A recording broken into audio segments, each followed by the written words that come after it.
국정원은 다른 정부기관보다 정치 중립을 더 엄격히 지켜야 되는 데입니다. 국정원법에 정치 중립 조항이 있을 정도입니다. 그래서 제가 말을 이렇게 했습니다. 평상시에도 국정원장이 야당 대표하고 연락을 하는 거는 정치적으로 해석될 소지가 큰데 12월 4일 지금 이 시점에서 아주 정치적으로 민감한 시기에 평소 연락도 하지 않는 야당 대표에게 연락을 한다고 하면 누가 보더라도 정치적으로 해석될 수밖에 없으니까 하면 안 되는 일이다 하고 얘기를 하고 안 하겠다고 했습니다.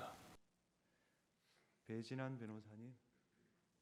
증인은 2024년 12월 4일 트럼프 대통령 취임과 관련하여 CIA가 초청을 해서 출장이 예정되어 있었죠. 그렇습니다. 대통령도 증인이 미국에 간다는 사실에 대해서 알고 있었죠. 말씀드렸습니다. 네. 대통령은 계엄 당일 8시경 증인이 미국에 가 있는 줄 알고 증인에게 전화를 해서 어딥니까? 라고 물었더니 증인이 저 아직 여기입니다. 라고 답을 하길래 대통령께서는 여기가 미국이라고 생각을 해서 예 알겠습니다. 라고 통화를 종료한 후 국정원장 부재 시의 직무대행인 1차장 홍장원에게 전화를 하였다고 합니다. 증인과 대통령 사이에 그와 같은 대화가 있었던 것이 맞나요? 맞습니다. 그 홍장원도 그 증인에게 3일 밤 그 정무직 회의가 끝나고 증인에게 대통령이 전화에 대해서 보고를 하면서 대통령이 자신에게 전화한 이유에 대해서 대통령으로부터 전화를 받았습니다. 대통령님께서 원장님이 미국 출장을 가셨는지 아셨나 봅니다라고 하였죠. 그렇습니다. 당시 홍장원은 증인이 계엄과 관련해서 국무회의에 다녀온 사실을 모르고 있었죠. 예, 제가 얘기 안 했습니다. 홍장원이 계엄 다음 날인 2024년 12월 4일 오후 4시경 증인이 이재명에게 그러니까 국정원장님한테 이재명에게 전화를 해보세요 라는 말을 하였죠. 그 이재명 대표에게 전화 한번 하시죠 이렇게 얘기했습니다. 구체적으로 다른 어디가 없었나요? 앞에 상황이 지금 상황으로 봤을 때 그 정도 말은 붙었었던 것 같습니다. 그에 대해서 증인이 뭐라고 대답을 하였나요? 국정원은 다른 정부기관보다 정치 중립을 더 엄격히 지켜야 되는 데입니다. 국정원법에 정치 중립 조항이 있을 정도입니다. 그래서 제가 말을 이렇게 했습니다. 평상시에도 국정원장이 야당 대표하고 연락을 하는 거는 정치적으로 해석될 소지가 큰데 12월 4일 지금 이 시점에서 아주 정치적으로 민감한 시기에 제가 평소 연락도 하지 않는 야당 대표에게 연락을 한다고 하면 그건 누가 보더라도 정치적으로 해석될 수밖에 없으니까 하면 안 되는 일이다 하고 얘기를 하고 안 하겠다고 했습니다. 증인의 진술과 홍장원의 진술에 대해서 이제 경질 사회에 대해서 의견 대립이 첨예한데 증인이 홍장원에 대해서 교체를 건의한 이유가 그것뿐인가요?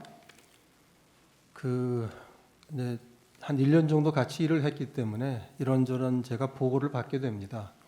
홍장원 차장의 장점도 있고 또 홍장원 차장의 단점에 대한 보고도 제가 받게 되는데 이런저런 이제 얘기들을 보고를 받기 때문에 또 저로서는 이제 한 1년쯤 됐습니다. 정무직들 임명된 지가. 그래서 홍장원 차장에 대해서 이제 모든 정무직에 대해서 인사 부분을 생각할 때고요.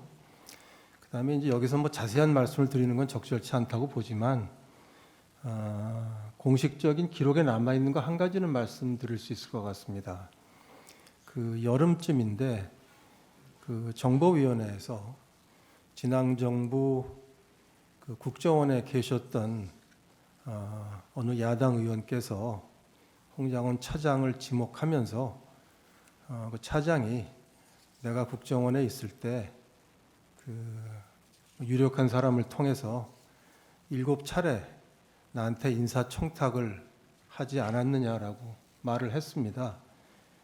그래서 그 얘기를 들으면서 아마 전 깜짝 놀랐고 거기 들었던 모든 사람들이 깜짝 놀랐을 텐데 그런 걸 보면서 홍장원 차장의 특히 이제 정치 중립과 관련해서 제가 어떻게 생각을 해야 될지 조금씩 머릿속에서 생각을 하게 됐다는 말씀드립니다. 그건 정보위원회에서 있었던 회의 중간에 있었던 얘기니까 아마 속기록도 남아 있을 것으로 생각합니다.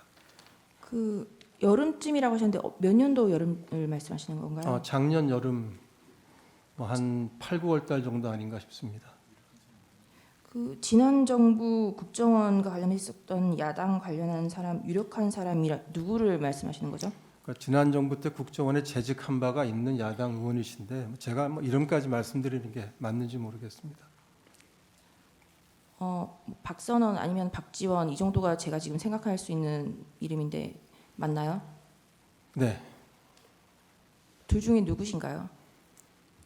뭐 속기록이 남아 있으니까 제가 말씀 안 드려도 될 것 같습니다. 증인의 말씀은 그러면 홍정원 1차장이 박지원이나 박선원에게 인사청탁을 7차례나 했다라는 취지신가요? 네, 그렇게 그 야당 의원이 발언을 했습니다. 그러면 그 사실에 대해서 정보위원회에서 발언이 있고 나서 국정원 내부에서 그러면 그 7차례 인사청탁이 어떤 건인지 누구인지에 대해서 조사를 하신 바가 있나요? 조사를 하지는 못했습니다. 왜요?